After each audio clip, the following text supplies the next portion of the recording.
விஜய் டிவியில் பிரியங்கா அண்ட் மணிமேகலைக்கு இடையே நடந்த சண்டையை பற்றி தான் பல பேர் பேசிகிட்டு இருக்கிற அந்த நேரத்தில் இதில் முக்கியமான ஒரு ஆளுடைய ரெஸ்பான்ஸை நிறைய பேர் எதிர்பார்த்துட்டு இருந்தாங்க. அது செஃப் வெங்கடேஷ் பட் சார். அவர் பார்த்திங்க அப்படின்னா இதுக்கு முன்னாடி குக் வித் கோமாளியில் இருந்தார். அவர் ரொம்ப ஸ்ட்ரிக்டான ஒரு ஆள் தான் இந்த மாதிரி விஷயங்களில். ஒருவேளை பிரியங்கா மணிமேகலை சொன்ன மாதிரி டாமினேட் பண்ணுற மாதிரி விஷயங்கள்லாம் பண்ணியிருந்தால் அவர் கண்டிப்பாக அதை டாலரேட் பண்ணியிருக்க மாட்டார். அதெல்லாம் பொறுத்துக்க முடியாமல் அப்பவே திட்டி விட்டுருப்பார். மற்றவங்கெல்லாம் கொஞ்சம் சாஃப்டாக ஹேண்டில் பண்ணிட்டாங்க அப்படின்னு நிறைய பேர் சொல்லிட்டு இருந்த வேலையில் இப்போ இன்னொரு பக்கம் பார்த்திங்க அப்படின்னா இதுக்கப்புறமா மணிமேகலை இந்த ஷோவில் கலந்துக்க மாட்டாங்க அப்படின்னா அதுக்கு போட்டியான ஒரு ஷோவாக இருக்கக்கூடிய டாப் குக்கு டூப் குக்கு ஷோவில் சன் டிவியில் கலந்துக்கிறது பெட்டராக இருக்கும் அப்படின்னு நிறைய பேர் ஃபீல் பண்ணாங்க. அதுலேயும் பார்த்தீங்கன்னா வெங்கடேஷ் பட் அவர்களுடைய கமெண்ட்லேயும் ஒருத்தவங்க சார் ப்ளீஸ் மணிமேகலை உங்கள் ஷோவிற்கு எடுத்துக்கொள்ளுங்கள், நிச்சயமாக ஷோ இன்னும் பிரம்மாண்டமாக செல்லும், தயவுசெய்து ப்ளீஸ் சார் மீடியா மேசன்ஸும் நீங்களும் சேர்ந்து மணிமேகலை உங்கள் நிறுவனத்திலே எடுத்துக்கொள்ளுங்க, ரசிகர்கள் சார்பாக கேட்டுக்கொள்கிறோம் அப்படின்னு ஒருத்தவங்க போட்டிருக்க கமெண்ட்டுக்கு இப்போ வெங்கடேஷ் பட் சார் இப்போ என்ன பண்ணியிருக்காரு அப்படின்னா ஒரு லைக்கும் போட்டுட்ருக்காரு.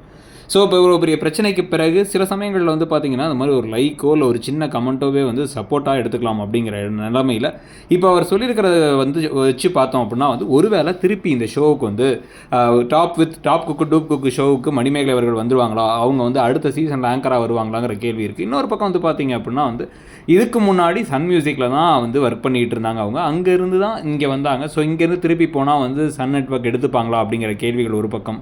கண்டிப்பாக பார்த்தீங்க அப்படின்னா நல்ல டேலண்டடான ஒரு பர்சன் இவங்க மணிமேகலை. அதே சமயத்தில் ஒரு ஜோவியலான பர்சனும் கூட. அங்கே போனால் நல்லாயிருக்கும்.